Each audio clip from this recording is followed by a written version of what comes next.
You're in the back seat of the car, somewhere on the Gardiner Expressway, windows down. And then it hits you.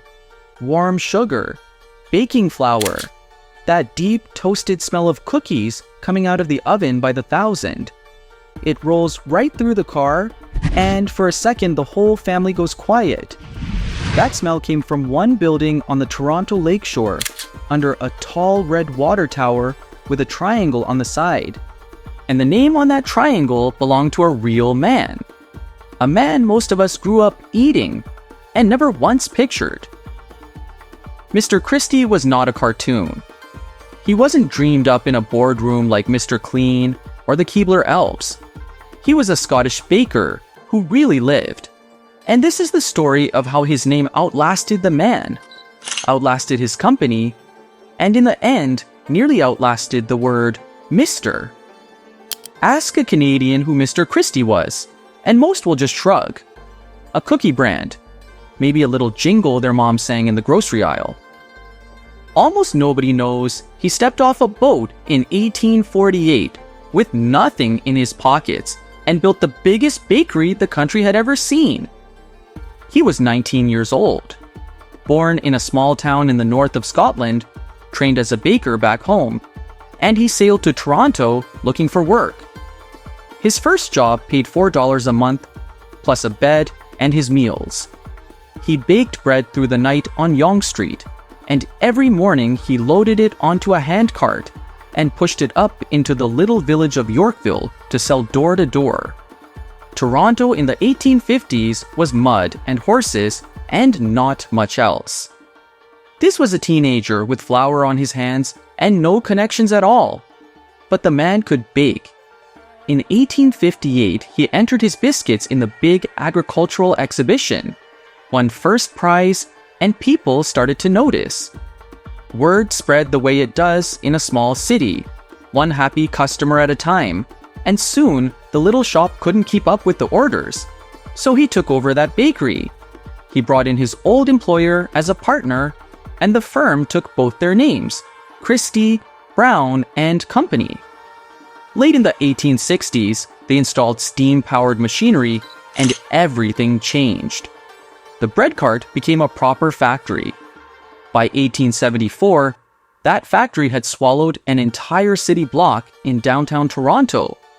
And that building is still standing today. It's part of George Brown College now, and thousands of students walk past it every day with no idea that a cookie empire was born inside those walls. In 1876, he carried his biscuits all the way to the World's Fair in Philadelphia and came home with silver and bronze medals. He printed those medals right on his boxes so every customer would know. He bought his partner out and ran the whole operation alone. He opened a sales office in Montreal and shipped his biscuits into every corner of the young country. By the 1880s, he was the largest biscuit maker in the country. In Toronto, 2 of every 3 people working in biscuits worked for him. He was making more than 400 different kinds of cookies and crackers, and he tasted them himself, fussing over the shape and the snap until each one was exactly right. The boy with the handcart built a mansion directly across from the provincial legislature, one of the finest addresses in Toronto. He became a trustee of the University of Toronto. A street was named in his honor. In his last years, he did the things a self-made man dreams about. He traveled the world, filled his house with books, and spent his quiet hours tending his garden. A man of few words who had said everything he needed to say in biscuits. And when he died of cancer in 1900, the business was worth $500,000, a staggering fortune for the time. He left every bit of it to his only son. And this is where the story stops being a tidy business success and turns into something nobody ever prints on the side of a cookie box. Something with a locked room, a foreign takeover, and a name that would slowly come loose from everything real behind it. The son inherited the money, the business, and the mansion, And that mansion is where Toronto's most famous ghost story lives. As the legend goes, he kept a mistress hidden in a secret room behind the library paneling, a room people still call Room 29. The story says she died up there, alone, and that she never really left. Staff in that building trade the tale to this day. Walk into Room 29 by yourself after dark, they warn, and the door will swing shut and lock behind you. Believe the ghost or don't. The real haunting was happening to the company. The son fell ill, and around 1920, he sold the family bakery to a group of investors in New York. The sale came with one strange clause. No member of the Christie family would ever be allowed to bake commercially again. The name stayed in Toronto, but the Christies were finished with it.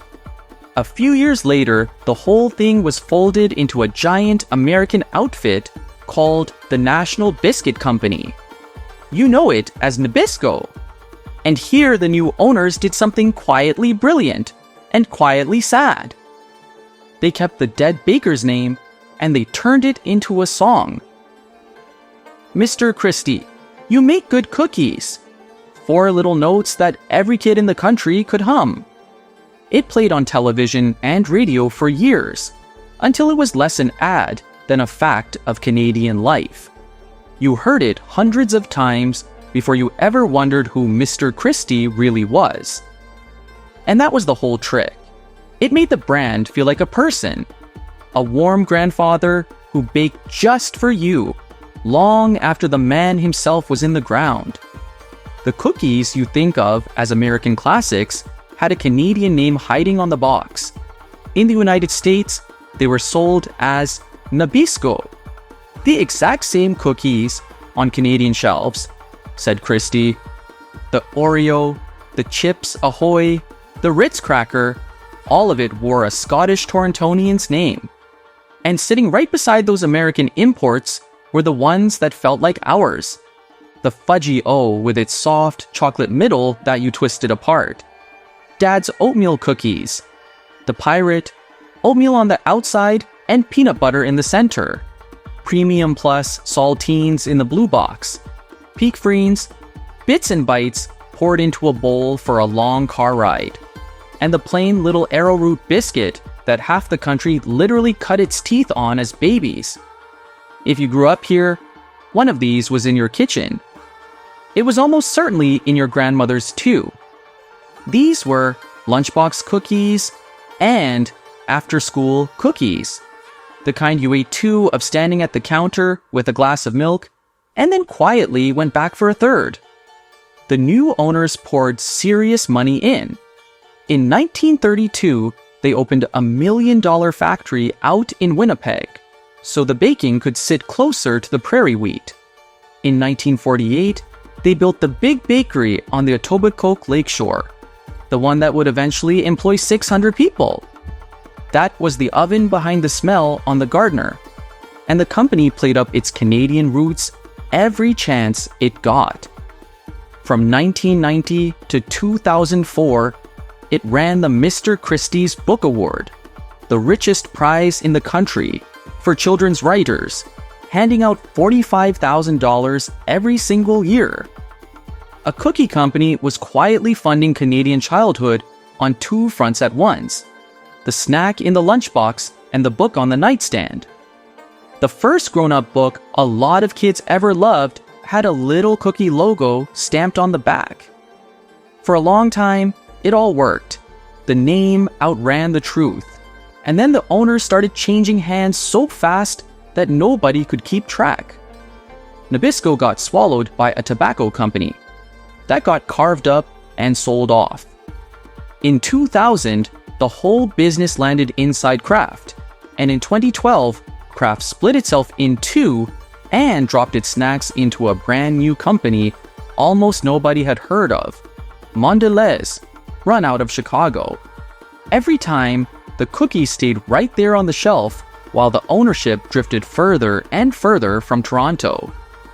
By the end, the people deciding the fate of a Toronto institution were sitting in boardrooms 1,000 miles away, and to them it was one small brand among hundreds.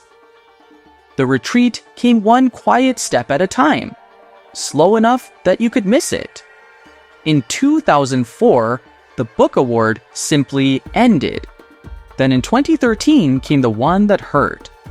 Mondelez shut the Etobicoke bakery down. 600 jobs gone, and after 65 years, the smell over the Gardiner just stopped. The people who worked there had built their lives around that place. When it closed, a piece of working Toronto closed with it. There had even been a little factory outlet on the site, where people drove in for cheap boxes of cookies. And years later, they still talk about missing it. In 2018, the wrecking crews came and flattened the plant. They left exactly one thing standing. The tall red water tower with the Christie triangle, spared only because the city fought to keep it as a piece of heritage. An entire cookie factory, reduced to a single tower staring over an empty lot. And then, a few years after that, they did the last thing. The thing that finally made some people angry. In 2023, the company announced it was bringing Mr. Christie back. A big nostalgic relaunch. Except the logo had been redrawn by a design agency in New York, and that warm old tagline was now something they politely called inspiration. Across the newer boxes, the brand had a new umbrella name. Not Mr. Christie. Just Christie. Product by product, the Mr. was quietly slipping off the packaging. The Scottish grandfather, who once baked 400 kinds of cookie by hand and tasted every one, had been reduced to a font. You can still buy the cookies, and you can still hum the song, but the man they were named for has quietly left the building, the same way the smell left the Gardiner. Almost everything real is still out there, if you go looking for it.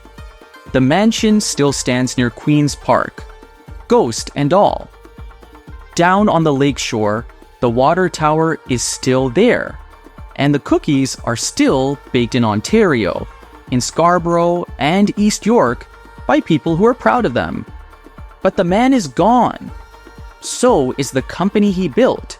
And now, even the word that made him feel like a person is fading off the box. William Christie tasted every biscuit himself and worried over each one until it was perfect. The name on that same box today belongs to a company in Chicago that probably couldn't tell you what his face looked like. So, the next time you twist open a Fudgy-O or dunk an arrowroot in your tea, you're eating a ghost, and it's a good one. Think about the cookie tin in your own family growing up. The one that lived on top of the fridge and never had cookies in it, only buttons and elastics and a spare key. If you can still picture exactly what your grandmother kept in hers, send this to the person who was standing in that kitchen next to you. They'll remember the smell before you even finish talking. And if these are the stories you want kept alive, the ones that never make it onto the box, stick around, because we're going to keep telling them right here.